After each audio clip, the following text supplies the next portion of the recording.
feel bad about yourself, because I think everybody to a point is just, even no matter how senior they are, we get lost. Everybody gets lost, especially with the pandemic. Just reach out. And if you're ever being made feel bad about reaching out or asking too many questions, just know that this is not the company for you. You're listening to the CG Spectrum podcast. CG Spectrum College of Digital Art and Animation offers specialized career training for the film and game sector. Join our hosts, Career Development Manager Maxine and CGS mentor Justin Molman, as they chat with industry experts doing cutting-edge work in film and games. Now, on to the show. This week, I got to chat with Azra Alkan, who is a compositing supervisor and real-time look development artist, and she's also a real-time mentor at CG Spectrum. Azra is an award-winning Unreal Engine artist, applying her talents in the film industry, and has worked on titles like Spider-Man Far From Home, Terminator Dark Fate. She has also worked at studios like Luma Pictures, Framestore, and Rhythm and Hues. She was also chosen in 2020 to complete the Unreal Fellowship with Epic Games, where she moved from compositing into real-time look development. We also talked quite a bit about how to value yourself, determining your worth, and also how she learned to network in an authentic way. Tell me a little bit about your background and how you got into the industry. Like, how did you start? Where did you start? And onto the journey now. Start at the beginning. I think it's kind of a story that gives people hope, because it wasn't a perfect story. And it feels like every time I tell this, if I can do it, everybody can do it. I grew up in Turkey. In Turkey, it's being very Asian country, kind of like close to Europe, but still those Middle Eastern values as well. Arts is not something that you're taught to make money with after graduating from. And it's generally looked down on. Granted, my whole family are doctors, and my mom's a lawyer, and she's the outlier, She's like the black sheep for being a lawyer. Oh my God. Yeah, my whole family are either doctors or award-winning scientists. It was really difficult to explain it to, my grandparents what I want to do. And especially when you're younger, in that sense, over there, the education system is really harsh. You have to make a decision at 15 if you're going to go into math and sciences, or literature and math, or social studies. And then that basically determines at 17, when you take the SAT type of, test, what categories you can choose. Because you can't really, if you're math and science, you can't really go ahead and say, I'm going to do social sciences, because then your points drop. So it's pretty strict. You're supposed to know what you're going to do at 15. And I was, raised to be really good at math and programming and science and all that, physics and chemistry. A part of me really, really enjoyed it, but I was always interested in arts. I would draw, I would watch movies, whatever I can get my hands on it. In the, 90s, in my childhood and early 2000s and stuff, like theater and whatever was available around me. I remember, there was this DVD store that would only do fake DVDs. They would. This is really bad to admit, but this happens a lot in the Middle East. No, it was the same in Poland, and honestly, even Polish communities here in Toronto, even in Canada, it was still very common that all of your parents or aunts and uncles, I don't try not to get anyone in trouble, but would have these bootleg DVDs, right? Especially when DVDs became the new thing after VHS. I think it was easier. Honestly, I didn't even know what was a copy and what was real. And I would just go in there and buy a bunch of DVDs, and I had this whole set of Stanley Kubrick, and that was original. And Stanley Kubrick kind of got me interested in films, because I just was really impressed by how much symbolism he puts in whatever he shoots. Nothing is random. And if there's an ashtray there, it has a meaning. So it was just so intentional that watching all of his collection got me into thinking this is a way to storytell. But there's also no female filmmakers at the time in Turkey, barely any right now. And most of the time, if you're a woman, you would get into arts just being a model or an actress, not necessarily just doing the art part and being appreciated for your talent. So I decided, because of that, I'm just going to go into, I was good at one thing and that could still get me into some sort of arts or drawing. I just didn't know what to do, but I figured if I go into computer sciences, then I can still be in a respectable area and explore some art with it. You're like, close enough. You're like, I'm just right Close here. enough. Yeah. Like, it satisfies everyone. Yeah. I Keep the did family that. happy. I did that, but it was mostly a lot of programming, which I liked. I was a huge nerd, and also I was super competitive. So it was just a bunch of guys, again, in the faculty, and I would just study 3-4 years ahead of me just to make some money. Also, like, I was the scholarship kid. We weren't like super well off. My mom was a lawyer, but she was a single mom, so we were like paying for everything. She's paying for everything. So I had to grow up with a lot of scholarships, and I would basically take these students who are like 3-4 years ahead of me, and then I would do their homeworks for money. That's how I learned a lot of my programming stuff. And also, like, your abilities to quote and have like a rate and everything. I'm sure that helped you later in life. Very excited. Yeah, My mom the value says of money. She says, "You love money." I don't know where you get that from, but I think it's a good quality to have, because you can still, have good morals, but understand that, like, there's an exchange for what you're doing. I definitely understood that from a young age, especially, like, being a scholarship kid. Like, okay, what can I do to bring kind of value and have any money in my pocket? I went up to my instructor and said, this is way too scientific and technical for me. I wanted to, like, explore something more, and like maybe machine learning or any kind of like those AI stuff, and just move into the like graphics. And my instructor, he used to work at Microsoft, so he was definitely like a luck to have. He wrote me a recommendation letter. I didn't know what to do with that, really. I was trying to change. I was trying to change my major into more, the computer graphics and like machine learning and feeding that. It was super new at the time. They wouldn't let me transfer it because apparently I was keeping, as the scholarship kid, keeping the grades up for the science faculty. So they were like, no, you stay where you are. The downside of getting really good grades. That's so unfair. So I am at a cafe with my friend, and I'm bawling my eyes out. Like, I don't know what to do with my life, man. I don't want to just, write Python or C++. I need an alternative solution. I said that. We paid our bill, and then we're leaving the cafe, and I see this huge sign literally across I said, I need a sign. I need an alternative solution.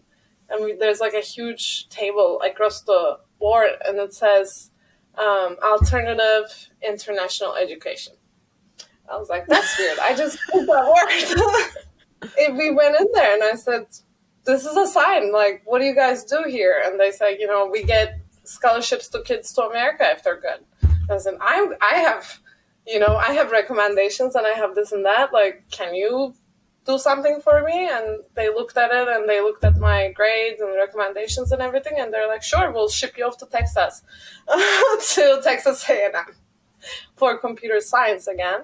But I heard that in America it was a lot easier to kind of change your mind and get, supplementing courses. So yeah, that's how I started my journey. I packed my stuff at 18. And like the day I turned 18, I was flying to Texas. I thought that I would always go back to Turkey after finishing and like kind of bring everything that I've learned here over there. But ever since I left, there was basically no visual effects industry when I left. But now there's a bunch happening over there. And it's just more democratized right now. It's all over the world.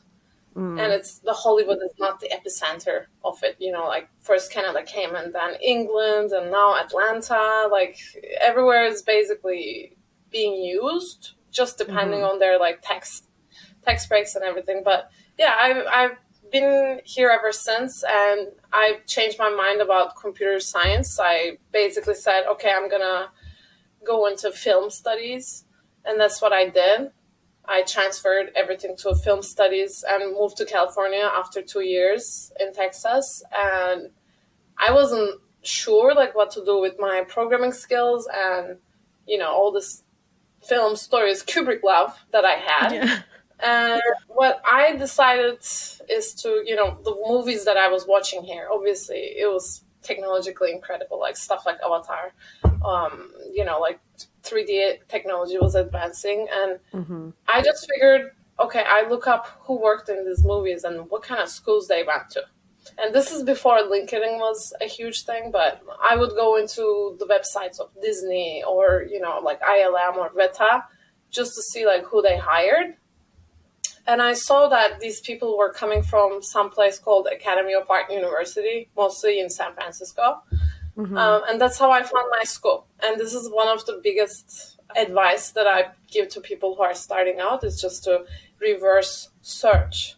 Like where you want to be. It might change, but where you want to be and like what kind of people do they need with what kind of skills, who they are hiring, and then just kind of reverse copy their steps maybe. Like it's a good starting point. I think that's really, really good advice for anyone trying to get into the industry. And like looking up also who are they hiring, not just where do they come from, but also what skills are they even looking for now? Making sure that you're learning relevant things. There might be someone who's not even gone to school. I've run into people like that, or like have taken 1 or 2 year courses versus me like changing 5 different educational systems and graduating from weirdly unnecessary degrees. But they just kind of have the skills needed, and this is the kind of environment where if you're good at it and if you have your own self-discipline, then your degree doesn't really matter that much, in the sense that it only matters because of the network and connections and the discipline, like the learning discipline and having accountability of, if you're stuck somewhere, then you have that support system to help you out. I definitely needed school because I'm the kind of person, I just know myself. I work better with an environment that supports me and, holds me accountable and gives me network. I always think that going to school is still very valuable, even during pandemic, if you're doing it online. Just because it's really hard, like you can be watching tutorials online, but not having that person or people or the peers to kind of reach out with and have that connection, most of your skills grow from that. There's some people out there, like very few outliers I went that, learned everything on their own. They just put something together really cool and then they happen to get hired at one point. But I think that's a really rough road to follow. Yeah, and I feel like it's one that I used to see more often. Like when I was starting out, a lot of people in, in advertising or in visual effects, like they're like, yeah, I just kind of learned on my own and I figured it out. But I feel like that's becoming less and less common because there's just so much stuff out there to learn. Yeah. And like there's so many different softwares now. There's so many.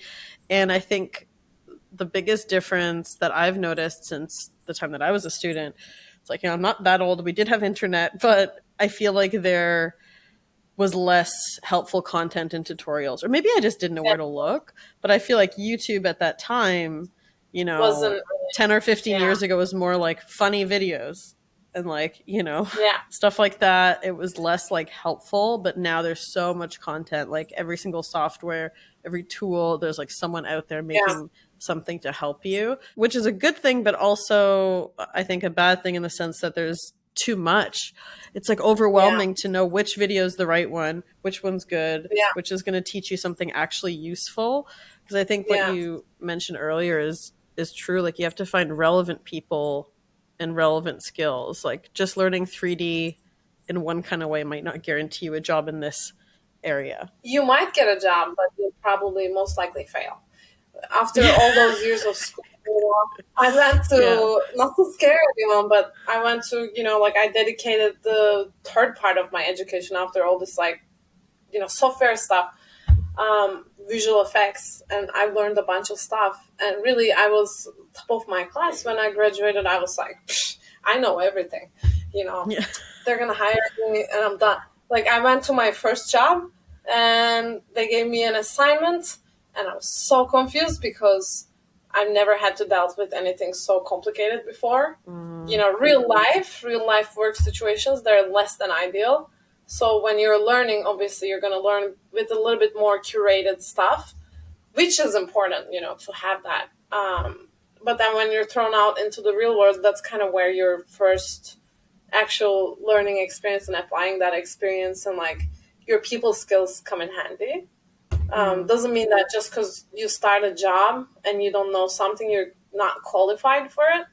But I think it means that you need to like keep pushing hard where you are at, and you can always bring some value because you have some sort of an education, right? And this is going to happen. This is expected when you take your job. You're going to get a little flustered and confused because A, it's a different pipeline. B, it's a whole new set of people and like culture. How they approach problems is going to be vastly different than any other place that you're going to work at next. So just understand that knowing nothing and knowing not everything is completely normal. And even after 10, 15 years, 20 years, we're still feeling the same way every time we start a new job.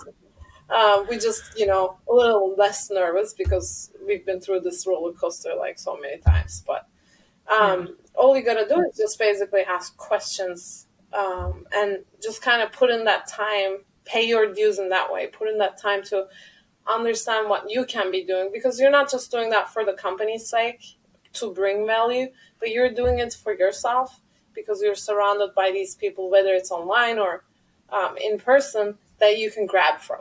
Even if you're going to get fired from that job, you're going to find another one, and like just make sure that you suck that information in from everybody. No one is expecting you to be like a superstar anyway, you know, and it's like, it's all about communication, like you said. I think that's what differentiates more senior people than juniors in like a new job, is the senior ones. It's not that they know everything. They just know, oh, there is a learning curve and I will get there. I just I just need to put in the time to like figure out whether it's a new TV show and there's a different client or something, or it's just a whole new company altogether and there's like different pipeline, different people. Maybe they manage their shows differently or something. There's this paperwork you have to do. Oh, okay, cool. They even use different techniques inside the same software. You know, like you'll go to one studio and then they would be such a stickler doing something this way, and then they'll be telling you like doing it the other way is wrong. And some studios will be like, do however you want. I don't care. Just give me a result. And the other studio will say the complete opposite of what the first studio said, and they're like, no, doing it that way is wrong and we're doing it this way. But everybody has their reasons, you know, like their pipeline and their money and what they can like put together. It works in a certain way. Or they have a tool. They're like, actually, we made this, and so you don't even have to do that anymore because we made a tool to do it for you. And then you get so used to that, and then you're like forgetting all the hard work that you've done on the other studio, like putting it manually together. That's normal. I would just say, like, also the most important thing is don't feel bad about yourself, because I think everybody to a point is just, even no matter how senior they are, we get lost. Everybody gets lost, especially with the pandemic. Just reach out. And if you're ever being made like feel bad about reaching out or asking too many questions, just know that this is not the company for you. And there's going to be companies out there that really appreciates like growing people from like here to here. And that's what they love doing, and like give their own trainings. So definitely there's going to be a place. It's not because you're a bad artist. It's not because you know, shame on you. You didn't know this. You're doing your best. How are you going to know if you can do the job or not if you don't get it? If it doesn't work out, it will work out somewhere else, especially right now. Yeah. So do you think that there is a big shift? Like you said earlier, when you started, the VFX industry didn't feel very big. But obviously that's changed. I mean, I felt the same way too. I used to think that, movies are made in Hollywood and not Toronto. Nothing happens in Toronto, Canada, which is now hilarious because I know so many people who are like itching to come here, you know? So do you think that there's a difference now, and like what kind of advice could you give to people starting in the industry, aside from, like you said, if it's not like the right place for you, there's something else? Yeah, what do you think has changed, and what's your advice for people with like the new industry now with more opportunities, apparently? I think the biggest hurdle that the new people are gonna run into is necessarily not being in a studio environment. I'm sitting next to my bed, and my bed is not giving me any tips other than stop what you're doing and come to bed. So, it's Take a definitely break. Relax a little.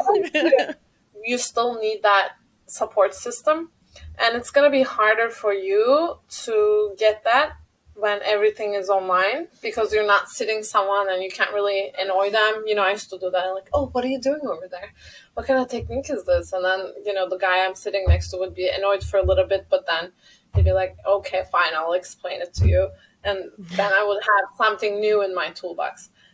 So how you can do that is basically just don't be shy, and like reach out to people and introduce yourself, slide into their DMs. That's the way to do it online, and just introduce yourself and say that like you're here to help, and you would hope that like we can learn something from each other, because no matter how junior you are, you at least know one thing that 20-year senior person doesn't know, even if they're supervisor. Like, you can give some value, because there's no way that everybody's gonna know everything. People actually like it when you reach out to them, and even if you become like online friends, if there's anyone working in your city, in the same city as you, try to meet up with them outside in real life, whatever your comfort level is with COVID. Apply to other kind of networks, whether it be VES or whatever, like the animation guild. Or one of my best friends, she's working at Pixar for many years.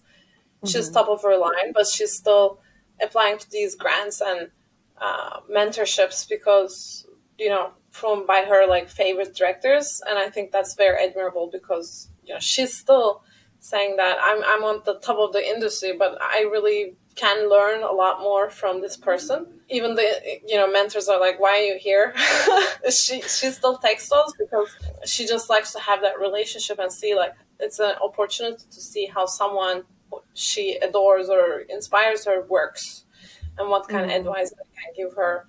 I think just keeping those kind of relationships, like if you're at CG Spectrum, it's great. Like, keep your relationships with your instructors, like add your fellow students on LinkedIn, and try to make projects with them, try to keep in touch with them. Not because, network and schmooze just to get a job, like that never works.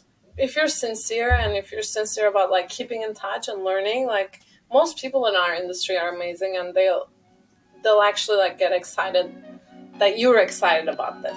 Hey everyone, we're quickly interrupting this episode to tell you about a great resource, CG Spectrum's Career Pathways. The entertainment industry is full of exciting opportunities to let your creativity run wild. Choose your field of interest, from animation to 3D modeling, digital painting, game development, visual effects, and virtual production. And on our website, explore the different career paths available to you. Once you've set your sights on your dream job, we'll help you get there with our expert career training and mentorship from an industry pro. Learn more at cgspectrum.com/career-pathways. We're bringing the industry to you.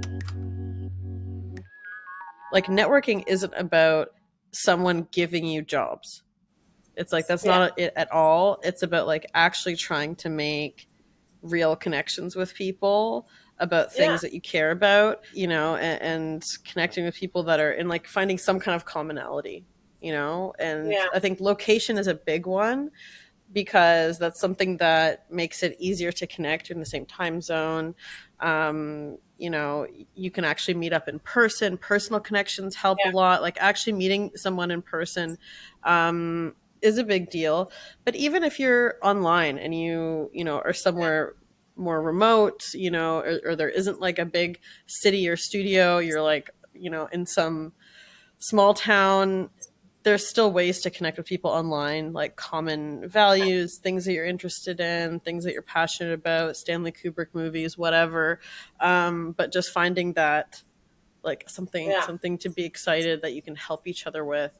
If you're in a small town, which happens with, COVID, like people are moved away and they're with their parents or they're somewhere cheaper that makes sense to them, which, I'll be in that position too. There's not much movie industry happening on its own in Vancouver, Washington, but what I'm excited about is I already found out like some film societies. It's not necessarily a visual effects thing, but there's like game companies. I'm like, okay, these are my people. They're still my people.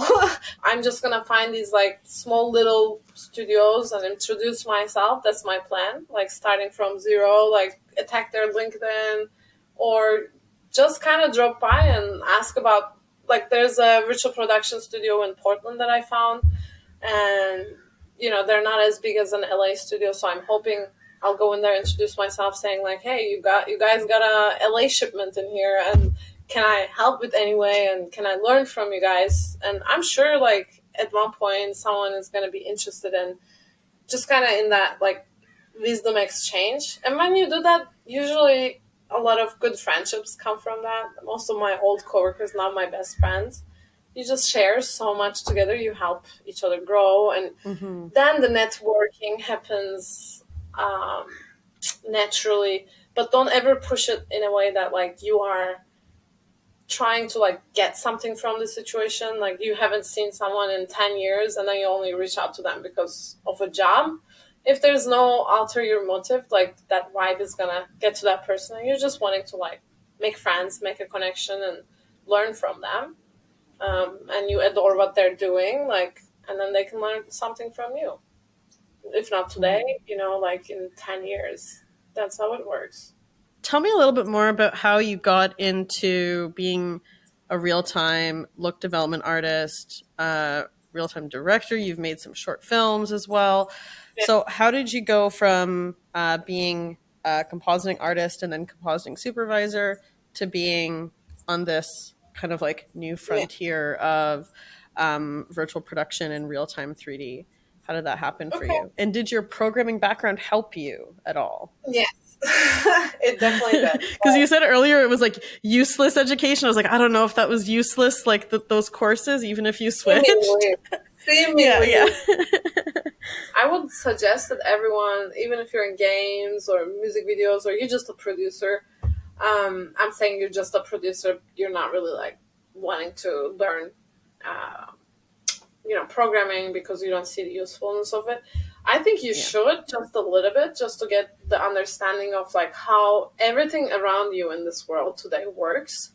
Especially, I think if you're like in the management level, not necessarily doing the technical stuff. I think it's good for you to still kind of learn like all the terminology and like what people are working with, because you are essentially organizing these artists, technical or creative, working with you. It really helps that you understand a little bit of what they're talking about, what their problems are going to be. And like when you're talking to a client, then you understand it from a creative point of view. That communication is really, again, important. But how I came from that, basically using that same technique, I was interested in a lot of different aspects, like Houdini was my first interest, and then I really fell in love with compositing because it just kind of combined my programming skills like Python, C++, all of that, and like the softwares that I used, and just my eye for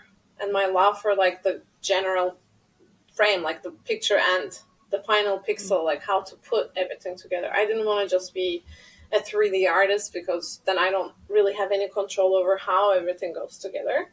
I felt like being a compositor was, that maestro in the orchestra, like you just kind of put it all the instruments together, and that was beautiful to me.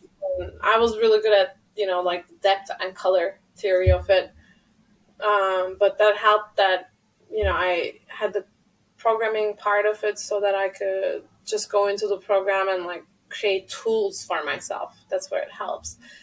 I have coworkers that are amazing and they don't even know one word of Python, which is fine. Like that's kind of how they approach their art, and they do look that. For me, I still keep that side of me a little bit because I like solving problems. Then I don't want to like do it by hand, and I like automating things.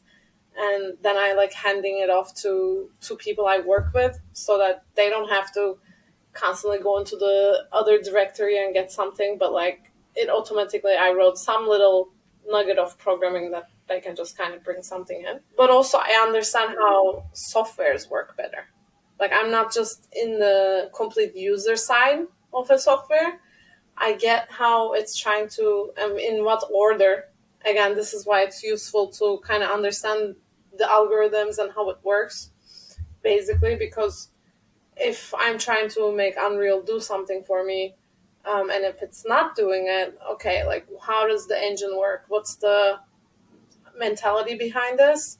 Okay, so basically it's triggering events every second, but if I change it to this and like force it to genlock and do this, then this is going to work this way. And then I might not know how to do that in C++, but I get that order of the algorithm, and then I find somebody else who does it or find a tutorial or whatever. It is frustrating when you are learning and you're like, oh, the software is doing this, the software is messing it up or something, but it's like it still relies on your input. If you're not inputting it correctly the way that, you know, the simple program or device understands, or even like you said, like just understanding the way that it computes the information, you know, the order in which things go through, that can help you. But yeah, it still very much is like you inputting something into the system. Yeah, exactly. You're basically the master of it if you know what it's trying to do for you. Otherwise, it's the master of you, and you're in for a very frustrating ride. Because I was a person, basically, going back to your question, that's kind of always wanting to communicate with the other departments and knowing like the CG side a little bit more than most compositors were interested in, and the programming side. I just kind of kept in touch with my lighters, my, you know, supervisors, the people who go on set, because I think it's a whole picture. So I would just insert myself in those situations. If there's a training going on about Unreal, what is a compositing person gonna do? Like someone from compositing department in the Unreal training, I didn't care. I was just like, this is the future. I'm going into this training.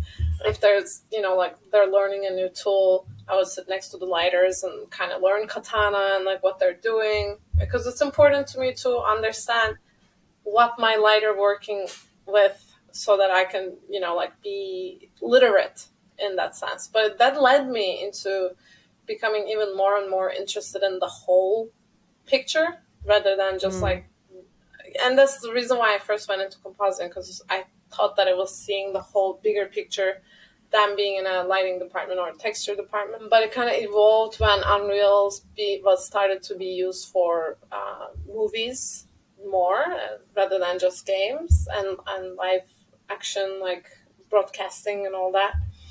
I applied for the fellowship in, I think, 2018 or 19, the first round of fellowships. And yeah, I was didn't like the honestly, Epic Games Unreal Fellowship. Yeah. it was awesome. Like, you know, they paid you to learn it because you had to take time off from work, and you had to dedicate yourself like 6 to 8 weeks or something like this to complete it to that program. So they were like, we'll pay you to learn, which I think is amazing what they're doing. They're democratizing, and this is the best way to advertise. It's very smart. The more you teach how awesome your program is to other people, the more they're going to carry that information back to their studios. So I applied, you know, thinking I'm probably not going to get in because there was like thousands of people in the line, and there's like some famous directors or editors and huge 3D artists that did like huge 3D concepts and stuff before in their life. And they picked this like interesting compositor. You know, there were maybe 100 people they selected out of those thousands, and I think only 8 or 5 compositors, something like that. The rest of it was more, you know, higher up or just, you know, very 3D programming More oriented people. CG, yeah. But I really suggest that, like, no matter where you are in the pipeline, just definitely learn Unreal, even as a producer or the production side. Just kind of like take a look at what it's all about, because it's definitely taken the industry by storm, and is one of the best decisions that I've ever done. Like, we were working at Spider-Man doing Spider-Man movie at the time I left. And I was an important part of it because I was looked at developing like a bunch of stuff that all the studios around the world was using. And, what we were doing at that studio was very, very important in the sense of movies because we got an Australian Oscar for those designs that we all did together for Spider-Man. But I was just like kind of in the middle of it. Like, let's finish up because I'm going. I totally got selected for this and I'm going. And it was just between doing a lot of like overtime and being needed in what you already know versus, okay, you're going on a wild journey like a hobbit and you don't know what the outcome is going to be. So I just went there and again made connections and it was completely online. And these people that I met, they still to this day I work with. They're amazing. They're awesome. They shoot me jobs because they're busy. They don't want to do it themselves. And again, the connection was never because, oh, maybe he'll give me a job later on or she'll, reach out to the studio for me. It's literally because I adored the work they did. And I'm just a little fangirl for, everybody I meet. And it's quite like interesting and inspiring to me to see everybody else's work. So again, that network just kind of kept pushing a lot of Unreal related stuff to me. By the same time, I was, rising the ranks of going on set, doing visual effects supervisor and like, look dev soup and compositing soup, like doing all that. Like I was rising up in the original path that I created for myself for those many years, but my heart was like constantly curious about the other stuff that's happening. So now I'm just kind of an enmeshment of this world of, storytelling through Unreal and virtual production versus like what I know traditionally, which makes me interesting to studios. Well, I think that like that's kind of the one thing I notice about a lot of some of the most interesting people in this industry and some of the most groundbreaking people in this industry is they're combining worlds or fields or talents that maybe weren't traditionally combined, or it feels like two paths, but really when you look back at it from the other side, you're like, oh, actually it does all kind of make sense. Sometimes you feel like you don't know what the heck you're doing in the moment. Like if you told yourself 10 years ago, like when you're crying, or maybe it was more than 10 years ago, but when you're like crying to your friend about oh, I'm stuck in computer science. Like 16 years ago. Yeah. Still not that long ago. No, but still just that kind of feeling of like feeling stuck. And I talk to a lot of students that feel the same way. They're like stuck in one area or they're trying to get out of something and into something else. And it's good to switch things up. It's good that you did find that sign. And like you're able to study film in the end. But, you said so yourself, even the stuff that you thought was, useless or like, not your passion before still ended up helping you.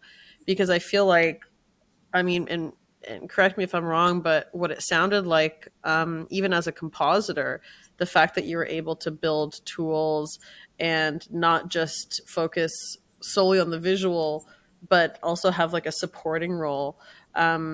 It seemed like that helped you move up. Like, is that true? Like, do you feel definitely. like you had more opportunities because of that background and because you were curious about how the program works and not just using it for the result, the final pixel? Definitely, because I think what makes a good leader is not, and you'll run into this, like some of your leaders or supervisors, unfortunately, will be people who are really good at what they do and they have a good eye, but they don't know how to support you. They're basically on that management role because they were the best at doing it. And then you'll have other people who are, and you'll run into these people. Sometimes it's rare, but you will. They're very, very much about, they take that leadership position, but it's not about ego. Most of the time you'll run into these people, they don't even want to take this leadership position, but they're kind of forced into it because they're just naturally, they were really good with helping people without being asked for. Like, it's kind of like in their nature, what they're doing.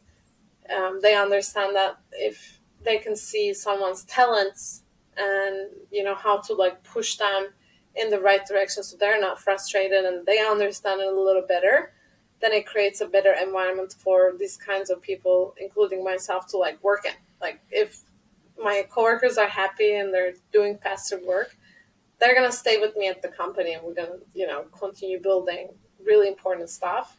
And it just makes you feel, in a sense, you contributed to the general, you know, sense of wellness in the company if you can help them make their day better a little bit, like by making it easier by whatever tools you figure it out.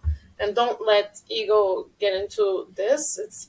It's mostly basically about giving back to community you're working with.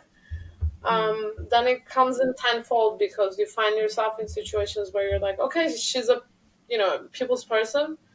Even if a client yells, she knows how to compose herself. She doesn't take it personally, and she rather like throw herself under the bus than like throw her coworkers under the bus. Like this kind of qualities where you're like sticking up for the people you work with because you see them or you work with them, like interact with them more than your family sometimes. You make them, while keeping your boundaries, you make them some sort of a important part of your life and you show that respect and you take those steps for them. I think it comes back to you naturally in the sense that like, yeah, okay, but I want Azra to talk in our behalf because she, you know, never throws us under the bus and she always explains our side. And I'm a huge advocate for all the artists when most of the time I work with people, they don't want to say anything about it because they're very afraid of getting in trouble or getting fired or, you know, confronting anything. I think that the management should be given a chance to understand what the struggle here is, because if they don't know, you can't really blame them for not really being able to, you know, nobody's a mind reader. So that's where like also people skills come in. Just being able to advocate for yourself, not stirring up the environment, but doing it so that like you bring a better working situation for you and your coworkers. I derived so much from your question, but it's no, but that's good.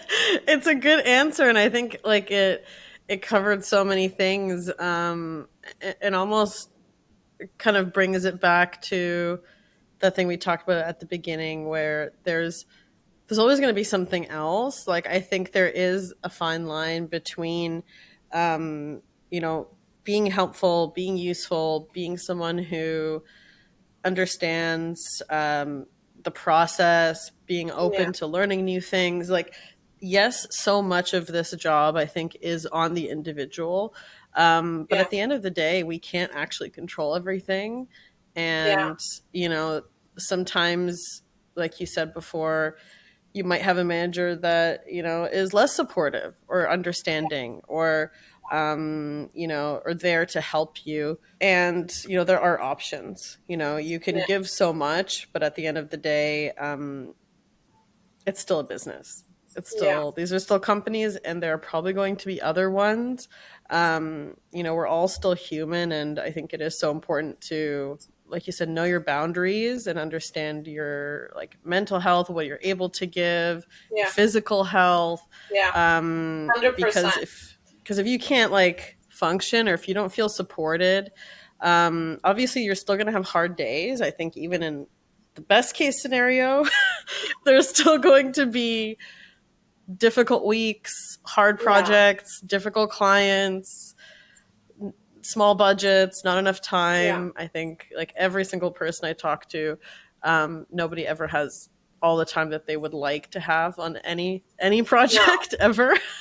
The work is still work. Like that's why they have to pay us to do this, because no one's going to do this just for fun. Like yes, passion is one element of it that I think helps you cultivate it. Yeah, and I think like it helps making the burden of, you know, learning things easier. Yeah. If you're enjoying it. But like that's kind of where it ends.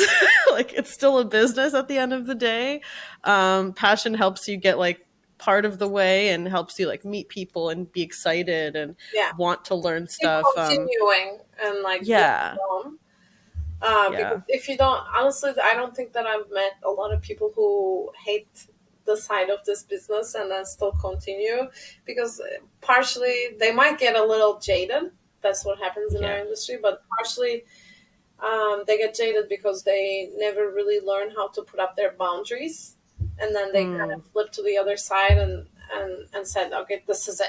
You know, all companies are evil and all management is evil. This is not my project. And so, you know, you get what you get, and sorry, buddy, there's another company that will hire me.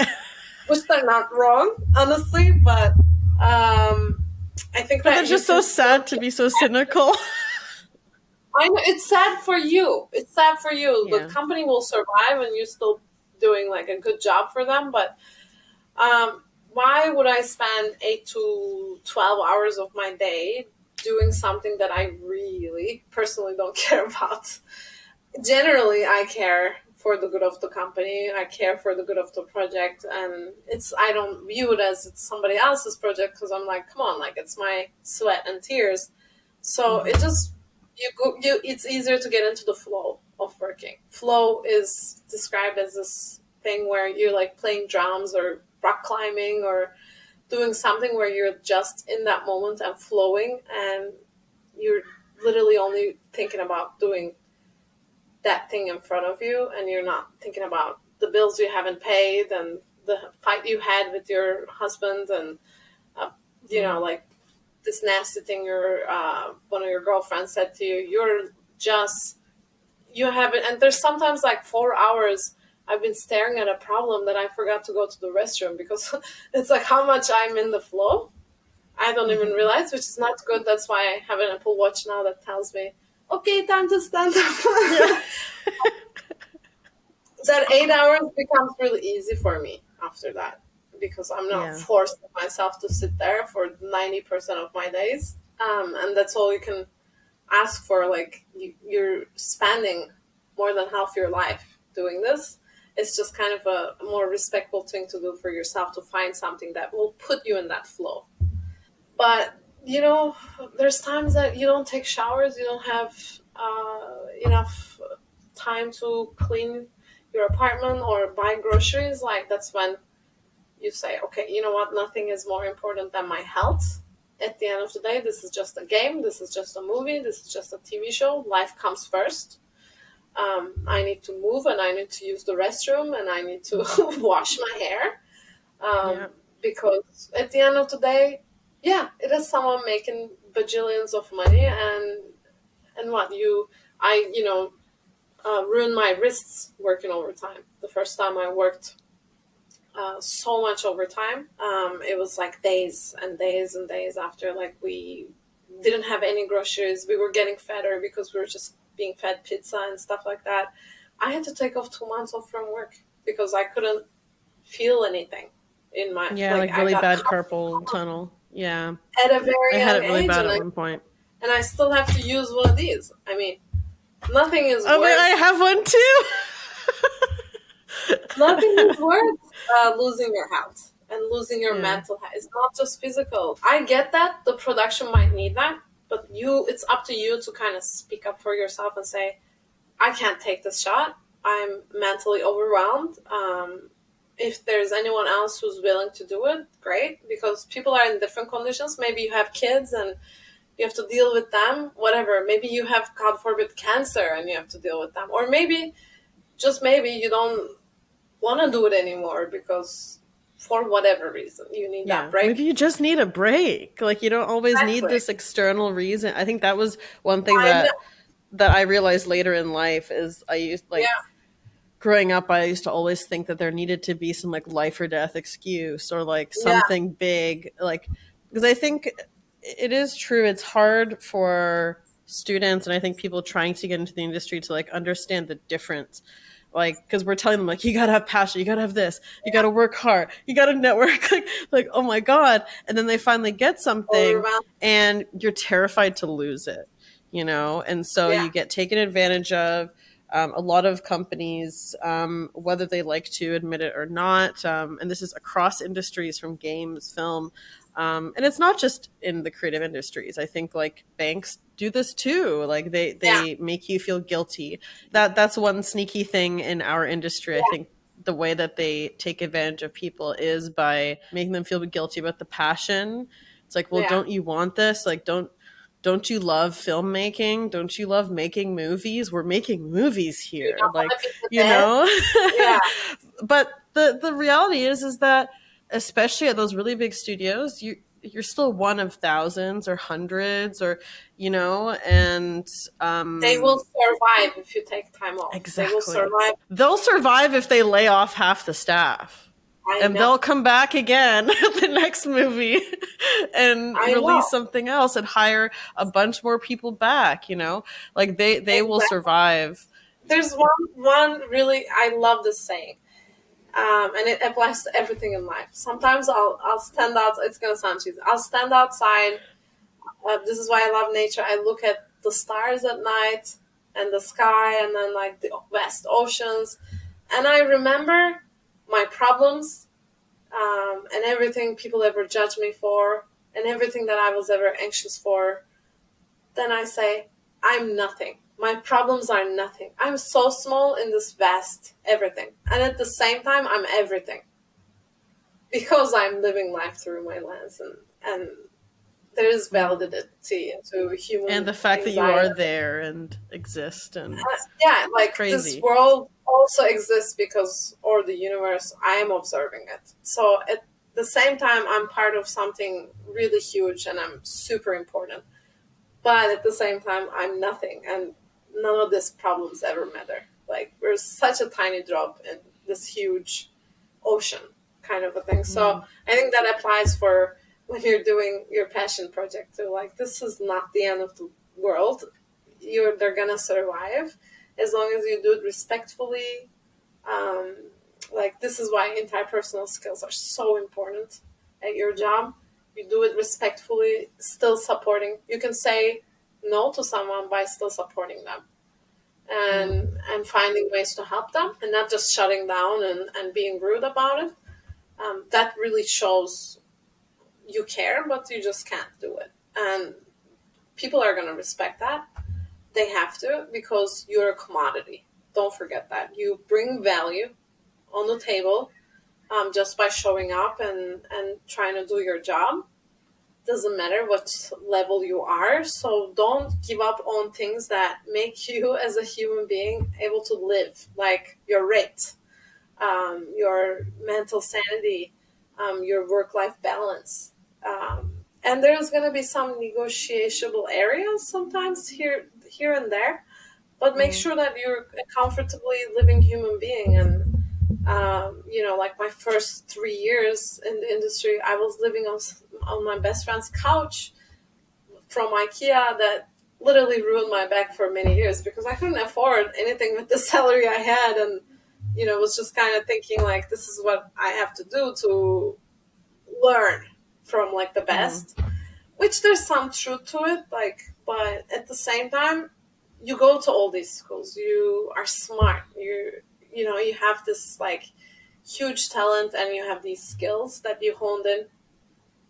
You're just getting more experience, but it should be worth something. It should be worth more than working at Starbucks. It should be worth more than, and not to say that they're not doing, but you should be able to make a comfortably living wage and maybe hold off on becoming rich yet.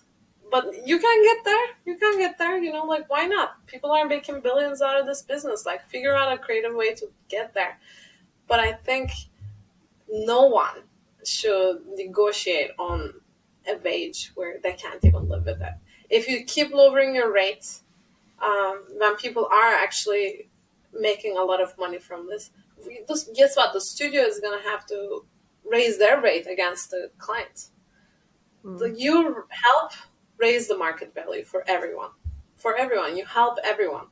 I don't care, a huge studio makes $5 billion out of a movie, and then now they have to spend $500 million more on the visual effects studios because the people are making happy wages. They're still making $4 billion. So relax and trust. relax and trust and make a livable wage. Put your boundaries up. You're helping the person who's sitting next to you. You're helping the person who's connecting from Alabama get livable wages. You're helping make a better work environment. You're helping the visual effects studio get treated better and have to ask for same thing for their rights and for what they deserve from the clients. Well, I like this thinking of, okay, it's almost like playing their game with them. It's like, okay, if I'm just a number, okay, cool, I'll play a game. Like, I am a commodity then. So I must be worth something to you if I am just a number, and trying to use that instead of have it just be used against you all the time. But it is tough. It's something that it's a skill you have to practice, I think, with communication. It's not something that comes naturally. Being able to negotiate or being able to talk to people about your worth, it's not something that you're going to just like wake up and be good at. One thing you talked about earlier was, encountering people, maybe it's supervisors or clients, that, you said are like belittling you or making you not feel worthy of your art, or you're not good enough. What is the difference between, because we still are in this, any creative industry has a lot of feedback involved. We have critiques, we have reviews, we have notes, so what is the difference between a helpful critique versus someone just being mean to you? And then as a supervisor, how do you give feedback that's helpful and not like belittling to someone in those scenarios?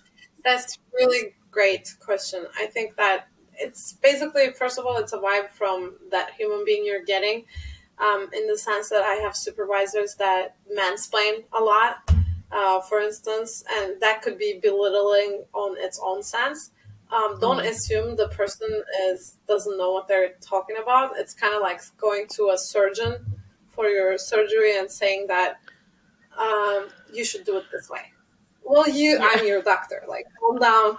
I have been in this. Like, you hired industry. me to do this. I'm doing it. Yeah, I know what I'm doing, and obviously, like, you can give me feedback on what your wish is, but don't micromanage. And if you feel like you're being micromanaged, and then there's no like specific good reason, don't put that program or node in here because it causes a crash in the pipeline. That's acceptable micromanaging, because at the end of the day, they know something about the pipeline or the client that you weren't there for, and that's good communication. So don't have a huge ego when you're getting these kinds of feedbacks. Again, you can learn something from everybody. Just approach it in a way that they're just trying to help me, even if you don't get that vibe for your sake. But the difference between that of a good advice and that of a condescending one is that the person respects you. No matter how junior you are, they say, hey, do you mind if I give you an advice? This is how I approach. You don't have to take it, but I find that it helps me when I do this, this, and this. And if you already know this, apologies. I just wanted to make sure you're doing okay and you're fine. And I always approach it that they might know it already, or there might be a reason why they don't use it in that sense. Your script better, your project better the most, because you're the person who's doing that surgery. Have you thought about doing this? What were your reasons for not doing it? You know the best. Doesn't matter how junior that person is, because that's the truth. This person is working on this part of the project for whatever months, and just because you had a brilliant idea doesn't mean that they haven't thought about that already and it didn't work out. So make it a discussion of equals.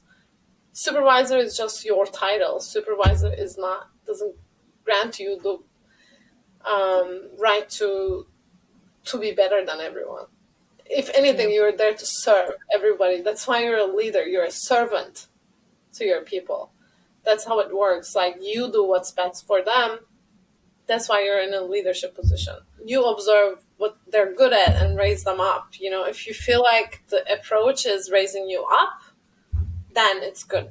It's good advice. Before we finish today, I do have some listener questions.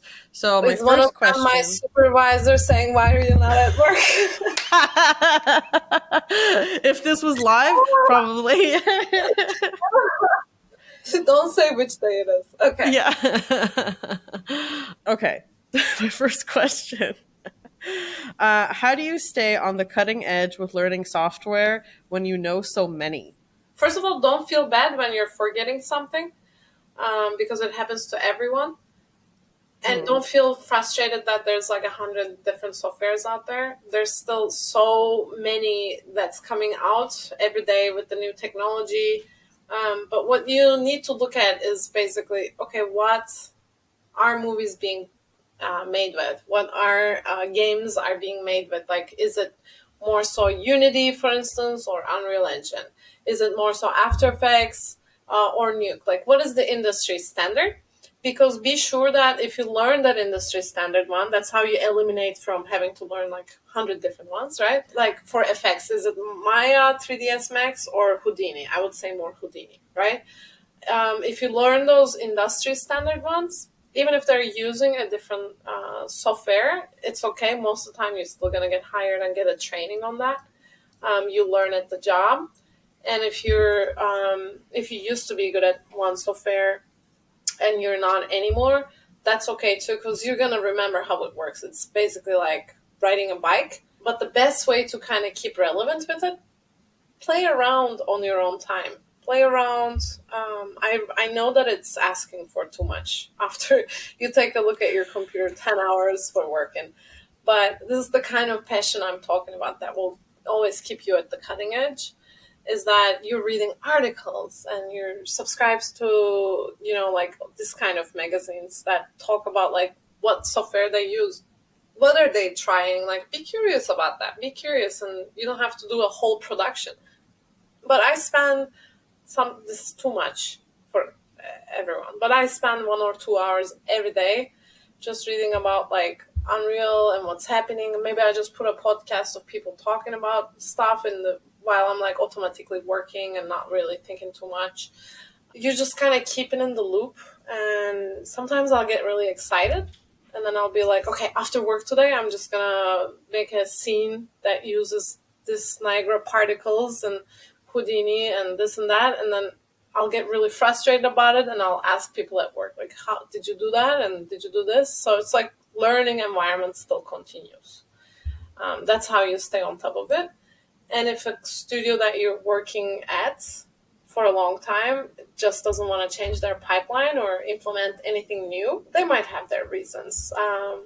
But it's time for you to then just kind of jump ship, at least for a little bit, to find studios that use this, because the reality of it is that you're going to forget if you're never using it. One of our students asks, what can I do to keep a creative mindset when thinking about using softwares for new applications, like how you're aware that you would be using Unreal for filmmaking? Okay, I think that the first part of that starts with, again, getting inspired by seeing what other people do, right? Do your research kind of.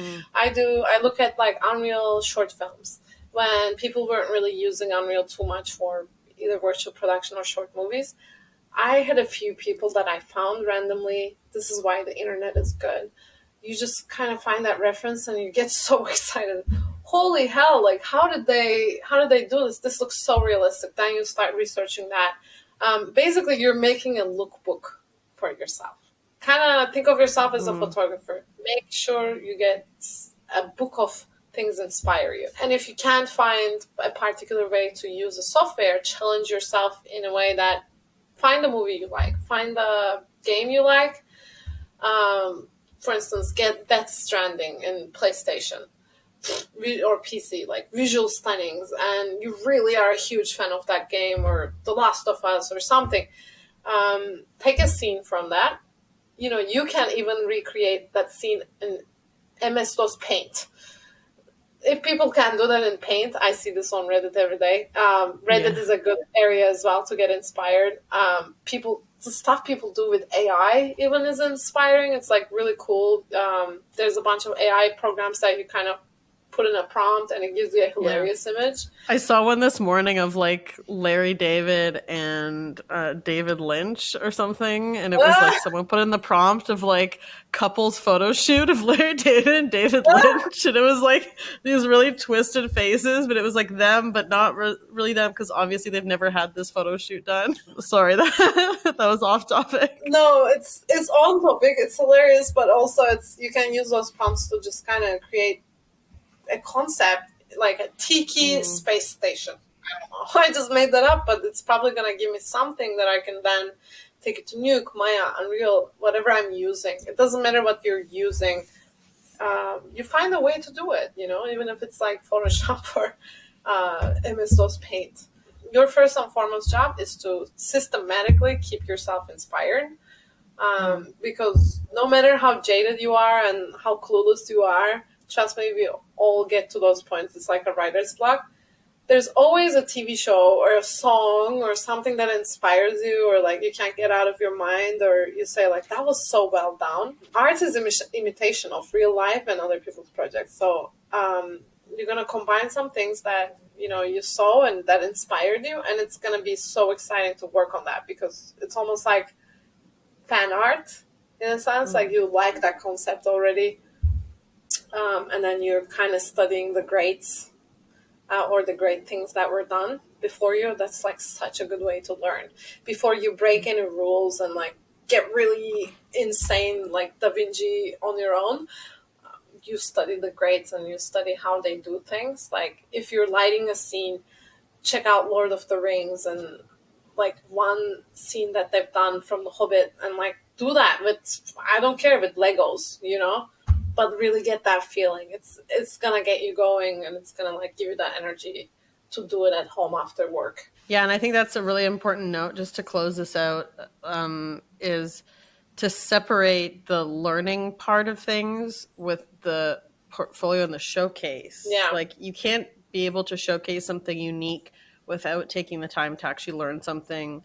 And that's why it's okay to like learn something with your passion and, something like you said, fan art, or, being inspired by other people or doing tutorials. Like there's a lot of people selling tutorials now, like famous artists are selling. They're like, look, you can do it just like me for $8.99 or whatever, which is great. But then you still have to take that knowledge that you just learned, separate it from the research and development side, and then make something different with it. So I'm going to end this. But tell us, where can we find you? Are you online? I do know that you are one of the mentors at CG Spectrum. So if people are, wanting to connect with you and learn from you, they can come to CG Spectrum. But where else can we find you, Azra?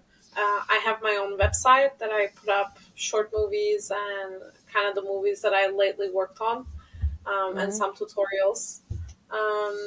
I think that would be the best place. And if there's someone who's outside of CG Spectrum that want to reach out to me because they have a question, I'm really bad at LinkedIn, but I try to go in just for like people who need help. Job offers are a little crazy on LinkedIn for everybody right now. But yeah, you can reach out to me on LinkedIn, and I read all the messages, and I especially get back to the ones that are people asking for help. And if anyone also has any more questions after today's episode, please feel free to send them in to me or leave a comment. Awesome. Well, thank you so much, and have a great rest of your day. You too, Maxine. Bye. Thanks for listening to the CG Spectrum podcast. For more on this episode, visit us at cgspectrum.com/podcast. Check out our show notes where you'll find links to our guests and more behind the scenes. And if you're enjoying the show, please like, rate, review, and subscribe wherever you're listening, or share this episode with someone who might like it. See you next time.